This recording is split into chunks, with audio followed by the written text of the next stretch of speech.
ऐसे मुफ्त में खाना खाने के लिए नहीं ब्याह कर लाई थी मैं तुम्हें। उठो और जाकर रसोई में काम करो। कब की उतर गई तुम्हारे हाथों की मेहंदी, अब तुम्हारा ब्याह पुराना हो गया है। सोनू कबूतर और सोहनी कबूतरी की बेटी सोनी अब बड़ी हो गई थी और उन्हें उसकी शादी की फिक्र हो रही थी। एक दिन चीनू चिड़िया एक कबूतर का रिश्ता लेकर उनके घर आती है। सोहनी बहन, सोनी किधर है? सोनी नदी पर पानी पीने गई है, बस आने ही वाली होगी। सोहनी बहन, मेरे पड़ोस में एक कबूतर है, बहुत अच्छा है, मेहनती है, मेहनत मजदूरी करता है। अगर आप कहें तो मैं सोनी की शादी की बात शुरू करूं? ना ना चिड़िया, हमने अपनी बेटी बहुत लाडों से पाली है, तुम तो जानती ही हो एक ही एक है। हम किसी ऐसे वैसे गरीब कबूतर से अपनी बेटी की शादी नहीं करेंगे। ठीक ही कह रहे हैं मेरे पति जी कि हमारी लाडली ऐसे गरीब कबूतर के साथ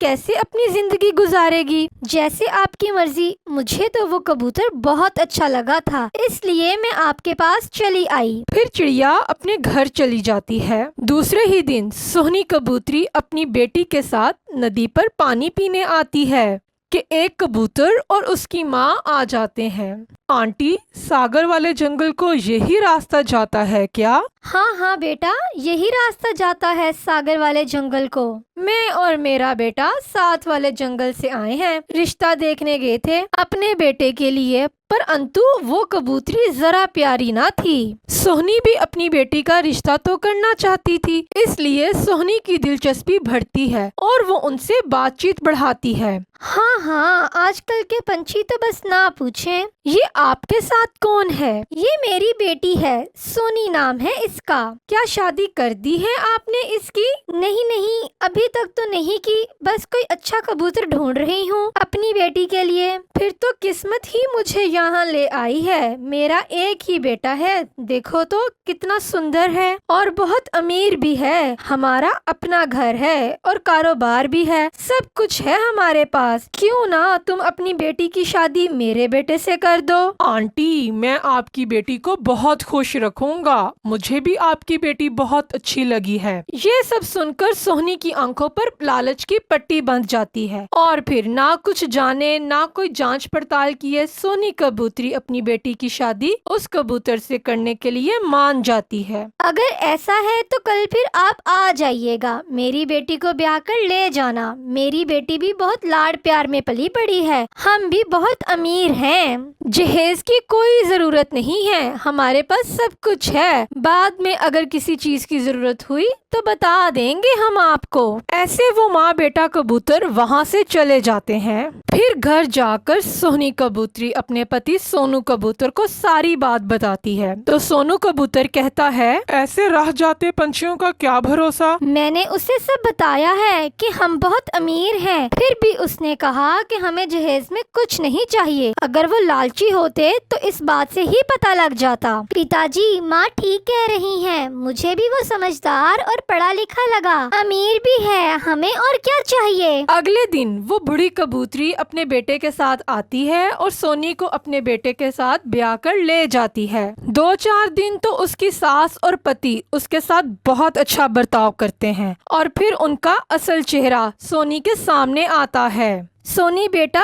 ये घर अब तुम्हारा ही तो है और तुम्हारी माँ बोल रही थी कि वो बहुत अमीर है, मेरे बेटे को कोई कारोबार ही शुरू करवा दे तुम्हारा पिता। सासू माँ जी, आप तो कहती थी कि आप तो बहुत अमीर हैं और अच्छा कारोबार भी है। तो और क्या, हम तुम्हें गरीब लग रहे हैं? बस बस बंटी, तुम चुप रहो, माँ बात कर रही है ना। सोनी, कुछ दिनों से हमारा कारोबार अच्छा नहीं चल रहा, अब तुम अपने पिता से 50,000 ले आओ तो मेरा बेटा कोई और कारोबार शुरू कर लेगा। 50,000 की ही तो बात है, माँ बाप तो बेटियों के लिए सब कुछ करते हैं।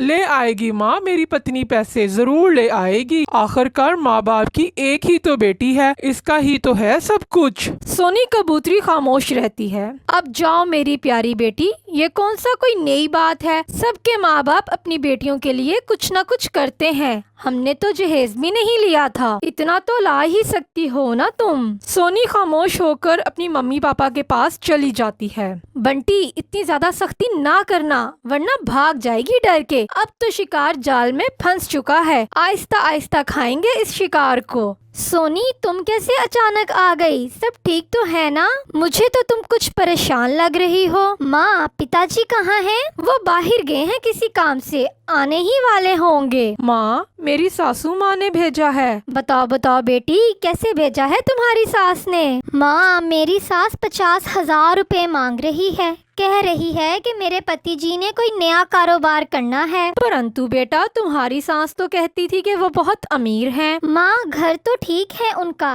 कहती है कारोबार में नुकसान हो गया है, इसलिए 50,000 रुपए की जरूरत है। तुम दिल थोड़ा ना करो मेरी बेटी, कोई बात नहीं, मसले तो हो जाते हैं। ये लो 50,000 रुपए, ले जाओ। और हाँ, अपने पिता को ये बात ना बताना, वो ऐसे ही उल्टी सीधी बातें करने लगेगा। फिर सोनी कबूतरी 50,000 लेकर वहाँ से चली जाती है। ये हुई ना बात, बहुत प्यार करते हैं आपके मम्मी पापा आपसे। सोनी, लाओ लाओ, ये पैसे मुझे दे दो। फिर सोनी का पति वो पैसे लेकर बाहर चला जाता है। अब तो सोनी की सास के तेवर ही बदल गए थे। ऐसे मुफ्त में खाना खाने के लिए नहीं ब्याह कर लाई थी मैं तुम्हें। उठो और जाकर रसोई में काम करो। कब की उतर गई तुम्हारे हाथों की मेहंदी, अब तुम्हारा ब्याह पुराना हो गया है। तो कैसी लग रही है आपको हमारी स्टोरी? कमेंट करके जरूर बताइएगा और चैनल को सब्सक्राइब करना ना भूलिएगा। परंतु सासू माँ, मुझे तो रसोई का काम आता ही नहीं। मैं तो कभी रसोई घर में नहीं गई, तो माँ के घर से सीख के आना था ना।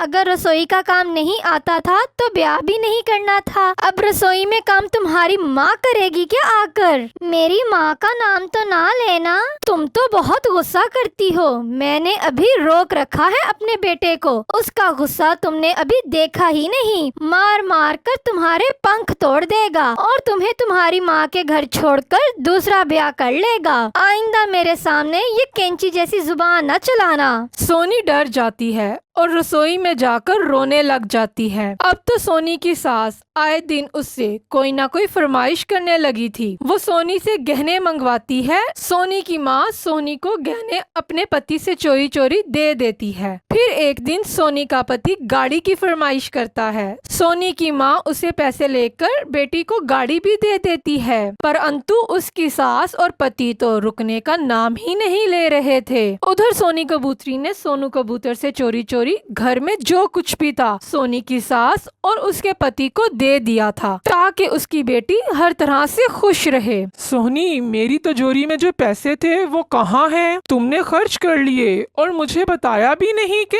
इतने पैसे कहाँ खर्च किए। सोनू जी, मुझे कुछ ना कहना, वो सारे पैसे तो मैंने सोनी के ससुराल वालों को दे दिए। क्या तुमने उठाकर सारे पैसे सोनी के ससुराल वालों को दे दिए? और मुझे एक बार पूछना तो क्या, बताना तक गवारा नहीं किया। और तुम तो कह रही थी कि वो बहुत अमीर हैं। ये कैसे अमीर हैं जो चोरों की तरह हमारी ही तिजोरी खाली कर गए? क्या बताती मैं, डरती थी कि मेरी बेटी का घर ना उजड़ जाए। ये सब सुनकर सोनू कबूतर को गुस्सा भी आता है और वो परेशान भी होता है। वो ऐसे बातें कर ही रहे थे कि सोनी फिर से आ जाती है। सोनी बेटी, अब कैसे आई हो? अब क्या फिर से तुम्हारी सास ने कोई फरमाइश कर दी है? हाँ माँ, अब मेरे पति को नया घर चाहिए।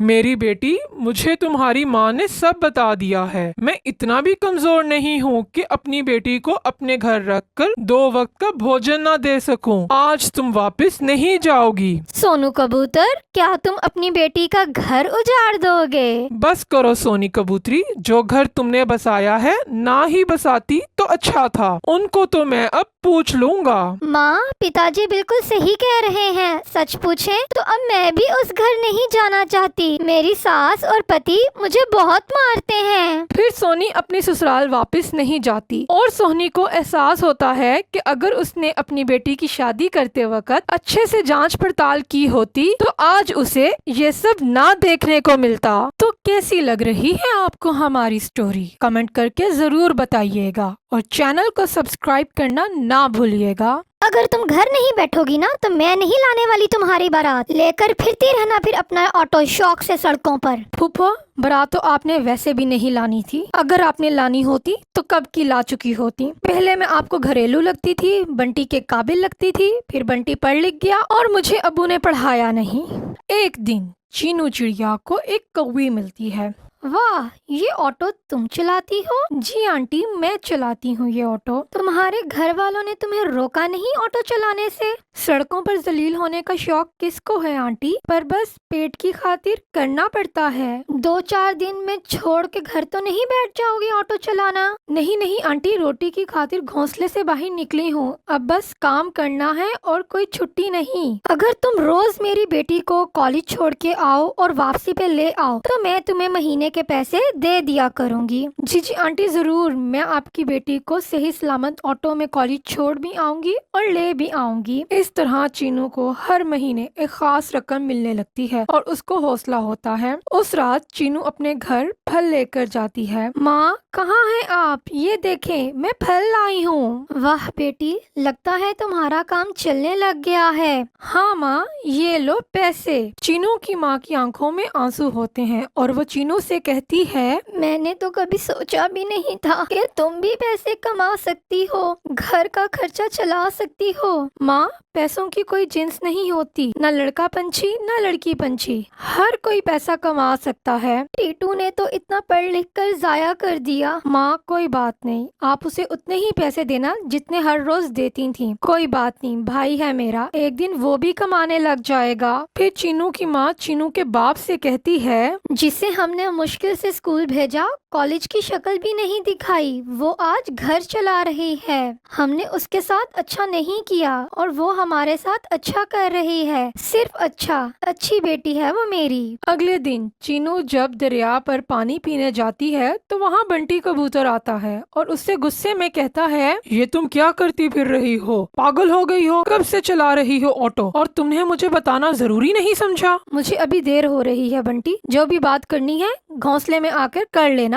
नहीं चीनू, मुझे अभी बात करनी है तुमसे। मेरी बात समझो, मैं इस तरह तुम्हें ऑटो चलाता हुआ नहीं देख सकता। देखो प्लीज, ये ऑटो चलाना छोड़ दो। क्या करूँ मैं घर बैठकर? तुम्हारी ना आने वाली बारात का इंतजार। तो कैसी लग रही है आपको हमारी स्टोरी? कमेंट करके जरूर बताइएगा और चैनल को सब्सक्राइब करना ना भूलिएगा। और इस इंतजार में मैं और मेरे घर वाले भूखे मर जाएं। मैं काम ना करूं, मैं पैसे ना कमाऊं, ये चाहते हो तुम? तुम क्यों नहीं समझ रही मेरी बात? लोग सड़कों पर घूमने वाली लड़कियों को बुरी नजर से देखते हैं चीनू। मुझे तुम्हारी कोई फजूल बात नहीं सुननी बंटी। और तुम मुझे कहते थे ना कि ऑफिस वक्त में मुझे तंग ना किया करो, और आज मैं कह रही हूँ काम पे जाना है, मुझे तंग ना करो। फिर चीनू वहाँ से चली जाती है। रात को चीनू की फूफो उसके घर आती है। हद हो गई है भाई, हद। तुम्हें जरा सी बीमारी क्या आई? तुम तो सब कुछ ही भुला गए। ऐसी बात नहीं है बहन, बस। और तुम एक बेटी की माँ हो और अच्छी तरह जानती हो कि कैसे कैसे दरिंदे बाहर दांत निकाले बैठे हैं। तुमने रोका नहीं उसे? आपा, समझाया था मैंने उसे बहुत, पर आप तो जानती हैं कि वो अपनी जिद की कितनी पक्की है। अरे 2 लगा के घर बिठाना था ना उसको। पहली बात तो लड़कियों का काम है कि घर रहना, ये पूरे जंगल में ऑटो चलाती फिरती है। हाँ भाई चीनू, तुम बोलो, कब से शौक चढ़ा है तुम्हें कि ऑटो चलाने का? माँ बाप की इज्जत को तो तुमने दे दिया ऑटो के टायर के नीचे। अरे कुछ ससुराल और होने वाले पति का तो कोई ख्याल किया होता। मैं कह रही हूँ बस अब नहीं चलाएगी ये ऑटो। फूफो, मैं तो घर नहीं बैठने वाली। अब आप बताएं क्या क्या करना है? सुन रहे हो सब, देख रहे हो इसकी जुबान। मेरी माँ से तमीज से बात करो चीनू। अगर तुम घर नहीं बैठोगी ना तो मैं नहीं लाने वाली तुम्हारी बारात। लेकर फिरती रहना फिर अपना ऑटो शौक से सड़कों पर। फूफो, बारात तो आपने वैसे भी नहीं लानी थी। अगर आपने लानी होती तो कब की ला चुकी होती। पहले मैं आपको घरेलू लगती थी, बंटी के काबिल लगती थी, फिर बंटी पढ़ लिख गया और मुझे अबू ने पढ़ाया नहीं। फिर आपको लगा कि मैं आपके बेटे के काबिल नहीं रही, क्योंकि आपका बेटा अच्छी जॉब पे लग गया, अच्छे पैसे कमाने लग गया। फिर तो मैं बिल्कुल ही 2 टके की रह गई। तो फूफो, ये घुमा फिरा कर बातें करने का कोई फायदा नहीं। जो सच है बता दें सबको। बंटी गुस्से से बोलता है, चीनू चुप हो जाओ, जो बात है ही नहीं क्यों कर रही हो? क्योंकि पिछले 4 साल से मैंने ये बात 4000 दफा महसूस की है। कोई माने या ना माने, फूफो आपको तो पता है कि मैं सच बोल रही हूँ। और एक और सच ये है कि इस इंतजार में मेरी उम्र गुजर गई है। और फुप्पो, जहेज के नाम पे मैं आपके घर 4 बर्तन और कपड़ों के अलावा कुछ नहीं ला सकती, तो आप अपना और मेरा वक्त जाया ना करें। मुझ में अब ये सब बर्दाश्त करने की हिम्मत नहीं। और अगर आप ये नहीं कह सकती कि आप रिश्ता तोड़ रही हैं, तो आज ये रिश्ता मैं खुद तोड़ रही हूँ, क्योंकि आपके बेटे के साथ मंगनी करके मैंने 4 साल बस इंतजार किया है। और अब मैं हाथ जोड़ती हूँ कि मुझे मेरे लिए और मेरे घर वालों के लिए पैसे कमाने हैं। देख रहे हो भाई, देख रहे हो, मंगनी तोड़ने की बात मैंने नहीं की, इसने की है। ठीक है, जो मंगनी थी समझो टूट गई। चलो बंटी। चीनू की फुप्पो के जाने के बाद उसकी माँ उसको कहती है, क्या जरूरत थी अपनी फुप्पो के सामने इतनी जुबान चलाने की? उनको तो पहले मौका चाहिए था ये सगाई तोड़ने का, और तुमने खुद तोड़ दी। माँ बस करे, अब मेरी जिंदगी बदल गई है। मुझे अब ये झूठी मंगनी और खोखले रिश्ते नहीं चाहिए। तुम्हें पता भी है तुम्हारी फुप्पो पूरे खानदान में कितना जलील करेंगी। अगले दिन चीनू काम पे होती है कि बंटी कबूतर उसे मैसेज करता है, चीनू प्लीज अपनी जिद छोड़कर एक बार मुझसे मिल लो। ये ऑटो चलाने वाली जिद छोड़ दो। बंटी का मैसेज पढ़कर चीनू खुद से कहती है, बंटी मैं तुमसे मिलूंगी तो जरूर, लेकिन ऑटो ना मेरी जिद है और ना इसे मैं छोड़ूंगी। फिर शाम को चीनू बंटी से मिलती है। तुम आ गई चीनू, मुझे लगा था कि तुम नहीं आओगी। उस दिन तुमने माँ से जो बदतमीजी की वो तुम्हें नहीं करनी चाहिए थी। तुम्हारी बदतमीजी उनको काफी बुरी लगी है। सॉरी, मुझे माफ कर दो, लेकिन सच कितना ही तकलीफ दे क्यों ना हो, सच तो सच होता है। चीनू देखो, तुमसे बचपन से बहुत प्यार करता हूँ और ये ऑटो चलाना जरूरी है। बंटी, मेरा बाप बिस्तर पे बीमार पड़ा है और टीटू पढ़ लिख कर ऑटो चलाना नहीं चाहता, तो घर तो चलाना है ना। यानी तुम ऑटो की जिद नहीं छोड़ोगी। ठीक है, मेरे पैसे वापस करो जो मैंने तुम्हारे बाप के इलाज के लिए उधार दिए थे। वापस करो मुझे वो पैसे। ये सुनकर चीनू को बहुत तकलीफ होती है। उसे उम्मीद ही नहीं थी कि बंटी उससे ऐसे बात करेगा। आ गई ना असलियत जुबान पे, दे दिया ना पैसों का ताना। और दूसरी तरफ तुम कह रहे थे कि मैं ऑटो ना चलाऊं, तो हमें खाने को कौन देगा? हाँ ठीक है, मिल जाएंगे तुम्हारे पैसे तुम्हें सूद के साथ। 3 महीने या 6 महीने तुम्हारे पैसे तुम्हें मिल जाएंगे बंटी कबूतर। चीनू नहीं नहीं, मेरा मतलब वो नहीं था, मुझे माफ कर दो, बस गुस्से में मुंह से निकल गया। नहीं बंटी कबूतर, सच ही निकला है मुंह से, और मैं तुमसे अब शादी नहीं करूंगी। थोड़े से पैसे क्या कमाने शुरू कर दिए, ज्यादा ही दिमाग नहीं घूम गया तुम्हारा? तुम मेरी मजबूरी में मुझे उधार दो और फिर अपना उधार वापस मांग लो, वो क्या है? मैंने तुम्हें यहाँ सुलह करने के लिए बुलाया था, और मैंने ये बताने के लिए बंटी कि मैं तुमसे शादी नहीं करूंगी। तुम ऑटो चलाती चलाती कितनी दूर चले गई हो चीनू, इतनी कि मैं तुम्हें पहचान भी नहीं रहा। बात ये नहीं है बंटी, बात ये है कि मैं खुद को पहचान गई हूँ। और जब कोई खुद को पहचान जाता है ना, तो मर्द यही ताना देता है कि मैं तो तुम्हें पहचान भी नहीं रहा। वैसे बंटी, बड़ा इंतजार करवाया है तुमने मुझे, और इस सारे वक्त में मैंने सच्चे दिल से तुम्हारा इंतजार किया है। अब बस हो गई है बंटी मेरी, और मैं इस बात के लिए माफी नहीं मांगूंगी, क्योंकि हक है मेरा। मुझे मेरी मर्जी से जिंदगी गुजारनी है, और ये सगाई की जंजीर मेरे गले में डाल के मत रखो। मोहब्बत करते हो ना मुझसे, तो इतना तो कर सकते हो ना मेरे लिए। किस्मत में हुआ तो दोबारा मिलेंगे। ये कहकर चीनू वहाँ से चली जाती है। फिर चीनू ऑटो चलाती है और अपने घर की जिम्मेदारी उठाती है। वक्त गुजरता रहता है। एक दिन चीनू को रास्ते में एक बूढ़ा कबूतर जख्मी हालत में मिलता है। ओह, ये क्या, ये कौन है? उठे, आप ठीक हैं? आप, ये तो काफी जख्मी हैं। फिर चीनू उस बूढ़े कबूतर को लेकर डॉक्टर के पास जाती है, और जब बूढ़े कबूतर को होश आता है तो वो चीनू से कहता है, मैं यहाँ, कौन लेकर आया है मुझे? जी अंकल, मैं आपको लेकर आई हूँ यहाँ। मैं अपने ऑटो में जा रही थी कि आप मुझे जख्मी हालत में मिले। आप ठीक है ना अब? हाँ, मैं ठीक हूँ।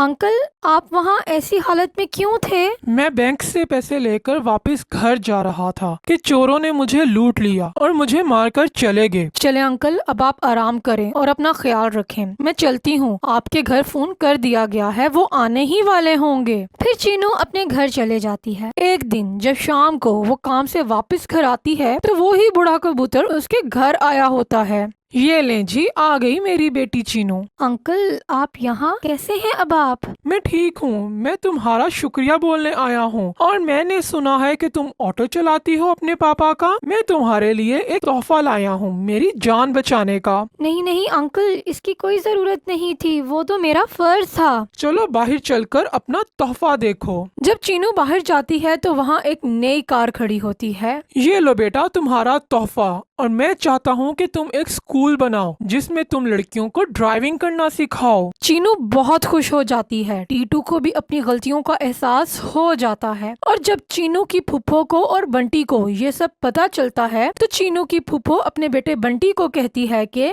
देखो बंटी, वो चीनू अब तो बहुत बड़ी बन गई है मैडम, हमें तो मुंह नहीं लगाएगी। नहीं माँ, वो ऐसी नहीं है। मैं शादी करूंगा तो बस चीनू से ही, और वो जो भी अपनी जिंदगी में करना चाहती है मैं उसे नहीं रोकूंगा। मुझे अपनी गलती का एहसास हो गया है। फिर बंटी चीनू से माफी मांगता है और सब हंसी खुशी रहने लगते हैं।